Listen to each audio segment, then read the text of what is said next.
Hello বন্ধুরা, আমাদের কল্পনীরের আবারও একটি নতুন ভিডিও নিয়ে আমি সঞ্জিদা তোমাদের সকলকে জানাই স্বাগত। আশা করি তোমরা সকলেই যে যেখানে আছো সুস্থ আছো, ভালো আছো। আমিও খুব ভালো আছি। আজকে সোমবার, ঘড়িতে এখন বাজছে ভোর 5:30। আমার ব্যস্ততম দিনের শুরুর এই সময় থেকে তোমাদের সকলকে নিয়ে আমার আজকের ব্লগটা আমি স্টার্ট করছি। আশা করছি তোমাদের সকলের ভালো লাগবে। মেয়ে এবং কর্তা দুজনেরই আছে স্কুল, সঙ্গে বাড়িতে আছে একটা ছোট্ট পুচকু। সেই জন্যই সঠিক সময়ে কোনো রকম ব্যস্ততা ছাড়া সমস্ত কাজকর্মগুলো যাতে সম্পূর্ণ করে নিতে পারি, সেই জন্যই ভোর ভোর উঠে পড়া। আর দিনের শুরুটাতেই যদি নিজের সঙ্গে খানিকটা সময় কাটানো যায়, তাহলে আমি মনে করি পুরো দিনটাই ভালো যায় কোনো রকম বিরক্তি বোধ ছাড়া। বাড়তি পাওনা হিসাবে আমার ছাদ বাগানের ফুলগুলো তো আছেই মন ভালো করার জন্য। ভোরের এই প্রকৃতির সৌন্দর্যই যেন একটা অন্য রকমের আনন্দ এনে দেয় মনে।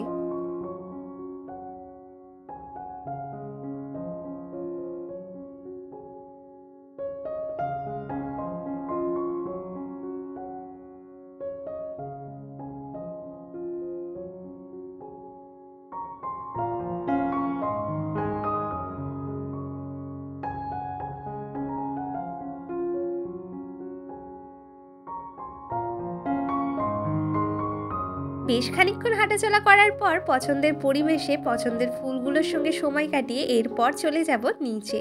ঘড়িতে এখন 6:20 মতো বাজছে। এরপরে শুরু করে দেবো মেয়ের টিফিন তৈরি করতে। তার আগে মেয়েকে ঘুম থেকে উঠিয়ে দিলাম। যেহেতু স্কুল টাইমিংটা আমার মেয়ের বেশ অনেকক্ষণ, সেই জন্য সকালে স্নান সেরেই যায় ও স্কুল। সকালে উঠেই তাড়া থাকার জন্য আটাটা আগের দিন রাত্রেই মেখে ফ্রিজে রেখে দিই। মেয়েকে আজকে টিফিনে তৈরি করে দেবো আটার পরোটা সঙ্গে আলু ভাজা। যদিও পুরোপুরি পরোটা নয়, রুটির আকারে বেলে নিয়ে একটু সামান্য তেল দিয়ে এপিঠ ওপিঠ সেঁকে নেব।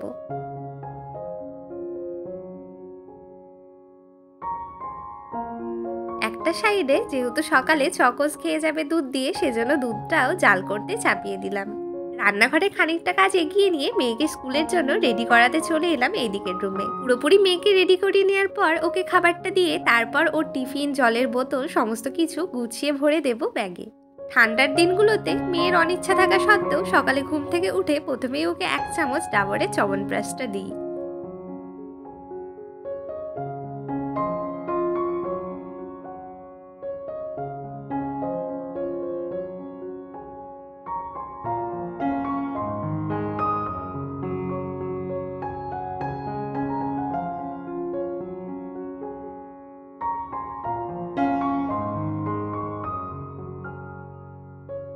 খানিকটা হেল্প অবশ্য সকালে ঘুম থেকে উঠে আমার কর্তাও আমাকে করে। ঘড়িতে এখন সকালে 7:10 মতো বাজছে। সঠিক সময়ে মেয়ের স্কুলের গাড়িও চলে এসেছে। এখনো ওয়েদারটা তো খুবই ঠান্ডা, সেজন্য ভোরে উঠে আর জানালাগুলো খোলা হয় না। ছেলে যে রুমে ঘুমোচ্ছে সেই রুমটা ছাড়া সমস্ত রুমের জানালাগুলো এরপর একটু খুলে দেব। আর তারপরই বাড়ির সমস্ত কার্পেটগুলো গুছিয়ে তুলে রেখে দেব, কারণ এরপরই তো পরিচালিকা আসবে, ঘর ঝাঁটা হবে, মোছা হবে। পরিচালিকা চলে আসার পর সমস্ত রুমের কার্পেটগুলো গোছানোর থেকে এটাও যদি একটা নির্দিষ্ট সময় করে গুছিয়ে রাখতে পারি, তাতে আমারই সুবিধে হয়। বাড়ির টুকটাক ছোটখাটো কাজকর্মগুলো একটু এগিয়ে নিচ্ছিলাম, অপরদিকে আমার কর্তা রান্নাঘরে তৈরি করে নিচ্ছিল আমাদের জন্য চা। এখন ঘড়িতে 7:20 মতো বাজছে। চা খাওয়ার পরই এরপর খেতে দেওয়ার পালা আমার বাড়ির সমস্ত আদরের পোষ্যগুলোকে।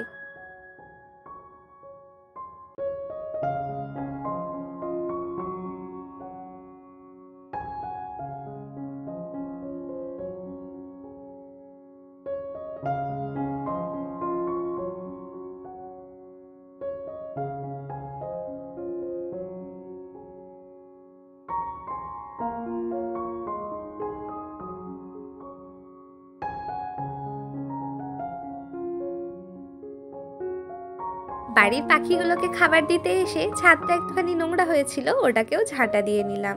একমাত্র উইকেন্ড ছাড়া উইকডেজ গুলোতে এই সকাল থেকেই শুরু করে দিতে হয় রান্না বান্নার কাজ। কর্তা যেহেতু খেয়ে যাবে স্কুল, সেই জন্যই এত তাড়া। আর যদি কোনো কারণে হয়তো তারা নাও থাকতো, তাহলেও পুচকুটাকে নিয়ে একা হাতে আমার জন্য পরে রান্না করাটা একটু কষ্টকরই হয়ে যেত। কর্তাকে খাবার দিয়ে আমি চলে যাই এই সময়টাতে স্নানে। ওই যে কারণ একটাই, বাড়িতে পুচকুটা একা। আমার কাজটা সেরে নিয়ে তারপর এসে কর্তার টিফিন গুছিয়ে ভালো করে প্যাক করে ভরে দিই ব্যাগে।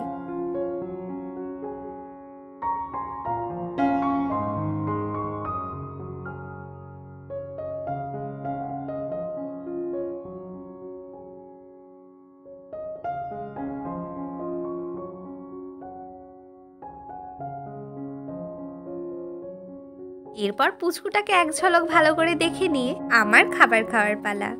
1-2 দিন ছাড়া বেশিরভাগ দিনের হিসাব মতো পুচকুটা এখনো 1.5 ঘন্টা মতো ঘুমাবে। সেই মতোই খাবার খেতে খেতে মনে মনে প্ল্যান করে নিই কোনটার পর কোন কাজটা গুছিয়ে করলে আমার তাতে সুবিধে হবে, এবং সেই একটা নির্দিষ্ট সময়ের মধ্যেই আমি আমার পরিকল্পনা করা কাজগুলোই কমপ্লিট করে নেওয়ার চেষ্টা করি।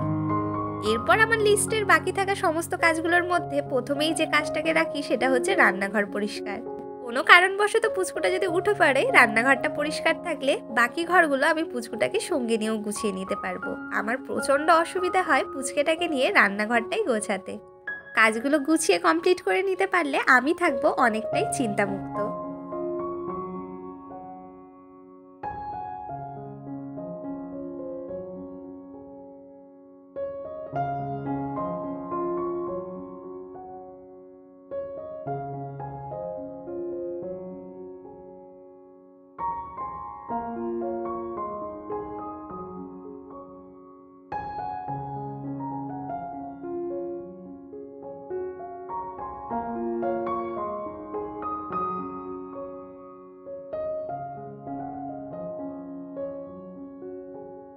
এরপর শুরু করে দেব সামান্য একটু আধটু ডাস্টিং।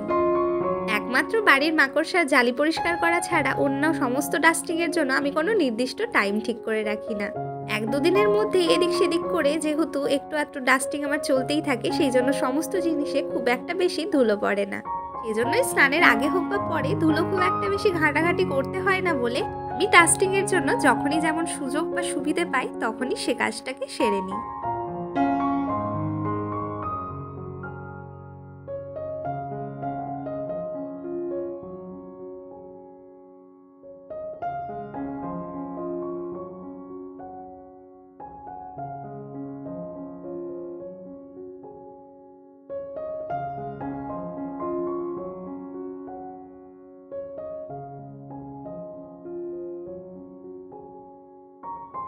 এখন ঘড়িতে সকাল 10টা মতো বাজছে। এরই মধ্যে বাড়ির বেশিরভাগ কাজই আমি সম্পূর্ণ করে নিতে পেরেছি। কোনো দিন অবশ্য পুচকেটা ঘুম থেকে উঠে গেলে সেক্ষেত্রে ডাস্টিংয়ের কাজটা আমি দুপুরে পুচকুটা আবার ঘুমানোর পরে করি। এবার আমার পুরো সময়টাই কাটাবো আমি আমার পুচকুটার সঙ্গে। আইভানকে খাওয়ানো, আদর যত্ন, ওর সঙ্গে খেলা করা, স্নান করানো, সমস্ত কিছু মিলিয়ে খুবই ভালোভাবে কেটে যায় আমার সময়টা। শুধুমাত্র আইভানের সঙ্গে যতটা পারবো সময় কাটাবো, ওর সঙ্গে খেলা করব বলেই আমি সমস্ত কাজগুলোই কমপ্লিট করে নেওয়ার চেষ্টা করি ওর ঘুম থেকে উঠে পড়ার আগেই। এই স্পেশাল মুহূর্তগুলোকেই আমি আরও স্পেশাল করে নিতে চাই আমার জীবনে।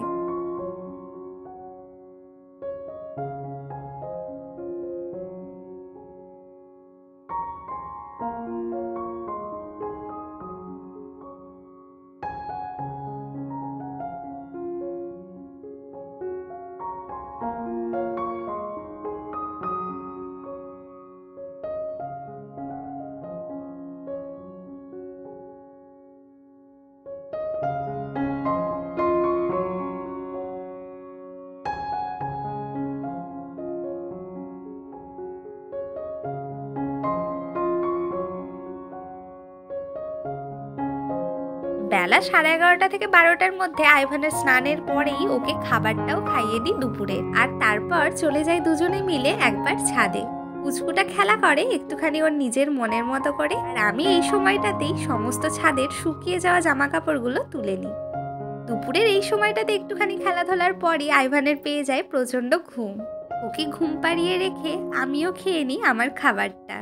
এখন ঘড়িতে 1:30টা মতো বাজছে, আর একটুখানি পরেই মেয়েও চলে আসে স্কুল থেকে ফেরত। একটুখানি ফ্রেশ হয়ে নিয়ে খাবার খেয়ে দু ভাই বোনই ঘুমিয়ে পড়ে এই সময়টাতে। পুরো দিনের ছোটাছুটির পর এবার সময় পাই খানিকটা নিজের জন্য। ছোটখাটো কয়েকটা কাজকর্মের পরই সবসময় এই সময়টাতে করি আমি আমার পছন্দ মতো মনের মতো করেই কাজ। খুবই ভালোবাসি গল্পের বই পড়তে, কখনো কখনো পড়ি পছন্দের গল্পের বই। খুবই পছন্দ করি বাড়িঘর সাজিয়ে গুছিয়ে রাখতে, পছন্দের একটা কর্নার খুঁজে নিয়ে কখনো কখনো করে নিই সেটারও একটুখানি মেকওভার। আনন্দ পাই ভীষণ পছন্দের মানুষদের জন্য স্পেশাল কিছু রান্না করতে। আবার কখনো কখনো সঙ্গী হিসাবে বেছে নিই পছন্দের গাছপালাগুলোকে। আর এইভাবেই কোনো রকম বিরক্তি বোধ ছাড়াই আমি কাটিয়ে নিই আমার উইকডেজগুলো। আমার আজকের ভিডিওটা আমি এখানেই শেষ করছি। তোমাদের সকলের সঙ্গে দেখা হবে আবার আমার পরের নতুন ভিডিওতে। আশা রাখছি তোমাদের সকলের আজকের আমার ভিডিওটা ভালো লাগবে। ভালো লাগলে অবশ্যই লাইক করো, শেয়ার করো। আর তোমরা যারা আমার পরিবারে নতুন, আমার ভিডিওটা প্রথমবার দেখছো, তারা সকলে আমার সঙ্গে থাকার জন্য প্লিজ প্লিজ সাবস্ক্রাইব করে দিও। তোমরা সকলে সুস্থ থেকো, ভালো থেকো।